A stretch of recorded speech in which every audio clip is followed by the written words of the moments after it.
Salut, c'est Trado, je suis content de vous retrouver pour la mise à jour des zones d'accumulation rationnelle pour l'or et pour l'argent et également les platinoïdes. On va commencer comme d'habitude par les actualités avec, essentiellement en français aujourd'hui parce que c'est très intéressant. Je vais commencer pour me faire mentir par un article en anglais qui explique en grande partie pourquoi l'or et l'argent ont connu une montée assez fulgurante, hein, surtout quand on regarde ça en dollars. Je vais vous le montrer sur la séance d'hier. En fait, il faut comprendre que le paradigme a changé, on va dire. Il y a un changement de grille de lecture.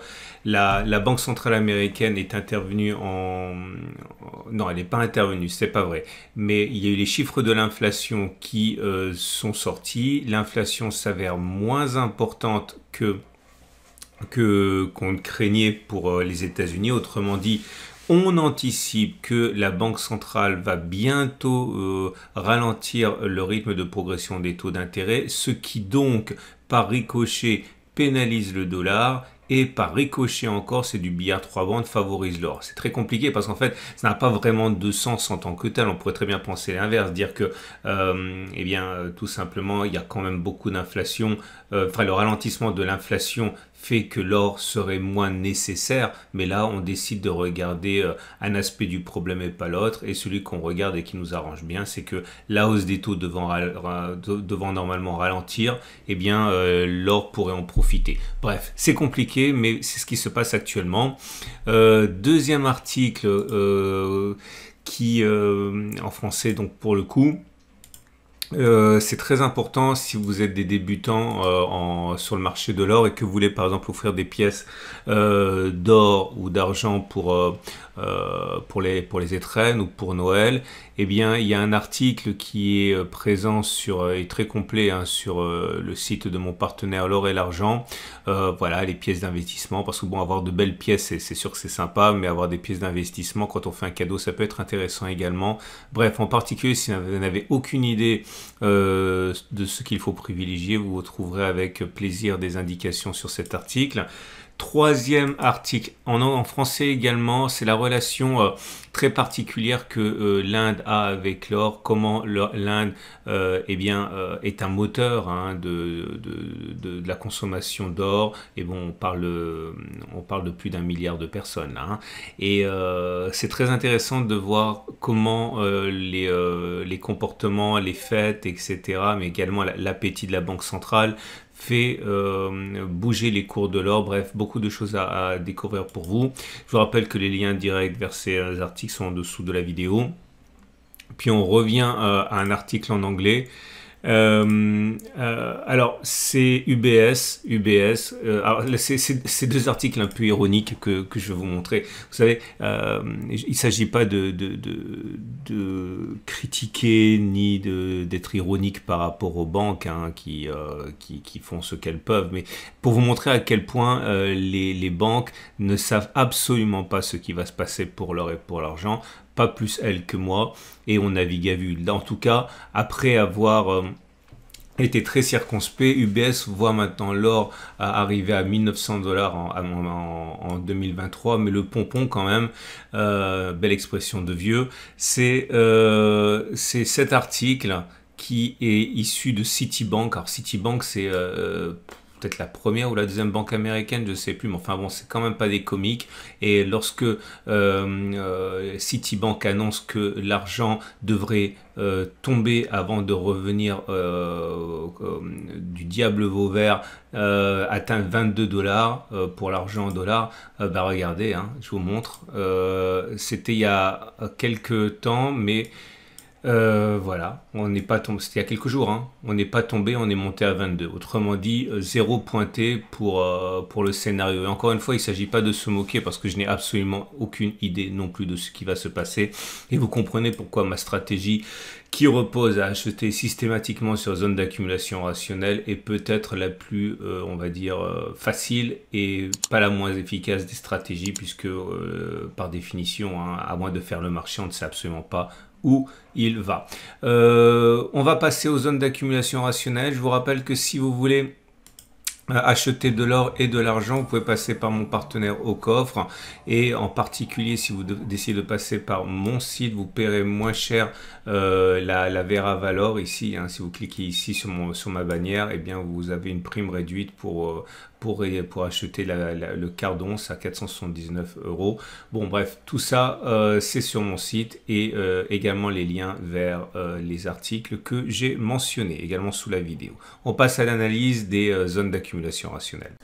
Et voilà l'or libellé en euros avec un magnifique rebond depuis le support majeur des 16,54-16,35 qui était notre toute dernière zone d'accumulation rationnelle. Vous les voyez cerclés, hein, les zones d'accumulation rationnelle qui ont soit tenu, soit été cassées. Hein. Mais pour l'instant tenues, on va dire, hein, puisque depuis les plus bas, eh bien, on en est à plus 4,4%. Insuffisant pour passer au-dessus de la M200, mais suffisant pour passer au-dessus de la M50. Autrement dit, la tendance de fond et la tendance de long terme sont encore neutres pour l'instant. On a une bougie Aiki-Nashi qui est plutôt encourageante, hein, puisque vous voyez, non seulement c'est vert, mais c'est vert sans mèche basse, autrement dit, c'est vraiment haussier. À noter également qu'on n'est plus sur zone d'accumulation rationnelle, c'est-à-dire que si vous n'avez pas, passez-moi l'expression, fait vos courses sur le support majeur des 16,54, 16,35, hein, et bien maintenant il faut soit attendre que l'on revienne sur cette zone d'accumulation rationnelle, soit que l'on en crée une autre, et à mon avis, eh bien on a une petite zone d'accumulation rationnelle intermédiaire ici, on va dire c'est mieux que rien. Voilà, c'est une petite zone de résistance ici qui a été cassée et qui a changé de polarité, qui est peut-être devenu support. Donc un retour ici sur les 16,90 environ, de 16,90 à 16,76, eh bien pourrait constituer une zone d'accumulation rationnelle. Et regardez l'or en dollars qui bénéficie, hein, de la baisse justement de l'affaiblissement du dollar suite aux annonces, hein, concernant l'inflation et les anticipations de relâchement de la Banque centrale américaine au niveau de sa politique de taux. On en est à 10% pour faire simple depuis les plus bas qui ont été établis le 3 novembre et pas n'importe où, évidemment sur zone d'accumulation rationnelle, ici 16,43, 16,26, hein, c'est pas une zone fortuite, c'est toujours la même chose, vous savez l'analyse technique c'est beaucoup de répétitions, c'était une zone de résistance qui a été cassée, qui a changé de polarité et qui maintenant repart de l'avant. Par contre, tendance de long terme toujours baissière, tendance de fond haussière, hein, puisque vous avez des cours au-dessus de la M50 qui montent. Les bougies Aiki-Nashi indiquent que c'est bien, il n'y a rien à dire, c'est vert, c'est long et ça n'a pas de mèche basse. Autrement dit, il est plausible que l'on continue d'aller plus haut. On se demande où ceux qui disaient que l'or était terminé, et encore une fois, vous voyez, c'est pas ici question, je le répète et je m'en excuse, hein, de fanfaronner, personne ne sait ce qui va se passer, et quand des avis trop tranchés eh bien, se font entendre, il faut que vous soyez extrêmement circonspect. On peut redescendre, je ne suis pas en train de crier victoire pour l'or, mais en tout cas, qui pensait qu'on en serait là la semaine dernière alors que l'on titillait les plus bas, hein. Et donc, on est loin de la zone d'accumulation rationnelle puisque j'ai dit qu'elle était à, voilà, elle est à 7-8% plus bas. Malheureusement, il n'est pas certain qu'on y retourne. Il y en aurait d'autres encore, hein. Mais si vous voulez une zone d'accumulation rationnelle intermédiaire, j'imagine qu'on a celle-là qui peut pas être éludée. Celle-là également, hein, toujours selon le même principe, hein, c'est-à-dire ce sont des résistances qui ont été cassées et qui changent de polarité, qui deviennent support. Donc si on revient ici sur la zone des 17,36, 17,25, eh bien ça pourrait être zone d'accumulation rationnelle également, hein. Donc à vos ordres si vous voulez passer à l'achat. Et on passe à l'argent qui est dans une situation meilleure, j'ai envie de dire, en ce sens que nous sommes déjà au-dessus de la M200 et au-dessus de la M50 qui monte. Autrement dit, la tendance de long terme et la tendance de fond sont haussières. Malheureusement, on a une petite résistance ici, hein, qu'on voit bien et qui s'est imposée toute la semaine, hein, qui a surtout profité alors, hein, évidemment, avec ce qui s'est passé. Malheureusement encore, on n'est pas sur zone d'accumulation rationnelle. La zone d'accumulation rationnelle qui a largement été exploitée, bah, c'est toute cette zone, hein. Regardez, il y a eu 4 possibilités d'accumulation. Alors c'est vrai que l'année a été un petit peu mauvaise, j'ai envie de dire, pour l'argent, mais Je pense que grâce aux zones d'accumulation rationnelle, on a pu rentrer à des niveaux qui étaient quand même pas trop mauvais, préservant ainsi normalement la performance de l'argent libellé en euros. Je l'ai dit, on n'est plus sur zone d'accumulation rationnelle. La prochaine serait, là pareil, je suis obligé de vous offrir des zones intermédiaires parce que sinon il faut attendre un retour sur 18,3, 18,8, c'est-à-dire il faudrait normalement attendre un retour et une baisse de 10% quasiment, hein, puisque depuis les plus bas d'octobre on a déjà pris 15-16%. En tout cas là on a une zone d'accumulation rationnelle, une petite, hein, si on y va, il s'agit de la zone des 20 euros. 20, 19,6 euros, ça peut être assez intéressant pour ceux qui voudraient commencer à accumuler. Et les bougies Aiki-Nashi, par contre, ne montrent pas le même dynamisme que pour l'or, puisque certes c'est vert, mais c'est court, c'est une mèche haute et mèche basse, autrement dit, c'est de l'hésitation, mais qui ne fait que finalement faire écho à une progression de 20% en quelques jours. Hein. L'argent libellé en dollars sauve les meubles, hein, puisqu'encore une fois le dollar baisse, donc c'est bon pour ce qui est libellé en dollars par symétrie. La progression depuis les plus bas d'octobre, elle s'établit à 22% en même pas un mois. Ça va vite, hein, ça va vite à la baisse et ça va vite à la hausse pour l'argent en ce moment. En tout cas, tendance de long terme et tendances de fond qui sont devenues haussières, c'est une bonne chose. Je vais me répéter, mais on n'est pas sur zone d'accumulation rationnelle. La zone d'accumulation rationnelle était 25% plus bas, j'ai dit. Oui, voilà. Non, pardon, 15% plus bas. Et la zone d'accumulation rationnelle intermédiaire, on va dire la plus proche, est celle-ci. C'est-à-dire que si elle a déjà été exploitée par les professionnels, j'ai envie de dire, et les traders, hein, puisque vous voyez, on l'a déjà testé et certains ont acheté. Si on revient sur cette zone comprise entre 21, 20 et 21, on sera en zone d'accumulation rationnelle intermédiaire. Attention, les difficultés vont sans doute apparaître sur ce niveau-là. Ok, on voit que ça a été une zone de résistance, donc acheter maintenant n'est pas forcément ce qu'il y a de plus prudent, même si encore une fois, rien n'est impossible et sûrement pas une cassure de résistance. Bougie Aiki-Nashi favorable, puisque vous avez du vert tout simplement, et du vert sans mèche basse, autrement dit, il y a plus de chances que l'on continue de monter plutôt que l'on ait fait les plus hauts. On passe au platinoïde. Donc beaucoup de chance pour les platinoïdes, notamment regardez le palladium en euros qui est venu chercher le support journalier des 18,36, 18,08 cette semaine. Donc ceux qui ont acheté pour accumuler sur cette zone sont forcément très contents puisqu'en l'espace de 3 séances on a pris 7%. Malheureusement insuffisant pour inverser la tendance qui est toujours baissière. On est sur une tendance de long terme baissière et une tendance de fond qui est baissière. Les bougies Aiki-Nashi indiquent qu'il y a du mieux naturellement puisque maintenant vous avez du vert sans mèche basse d'ailleurs, hein, donc c'est vraiment très bien. Il est plus plausible que l'on continue de monter plutôt que l'on ait fini de monter. Je vous montre tout de suite le palladium mais libellé en dollars et forcément c'est mieux, je le répète, à cause de la performance assez pitoyable du dollar cette semaine. Donc encore une plus jolie bougie, hein, pas de mèche basse et puis un grand corps vert.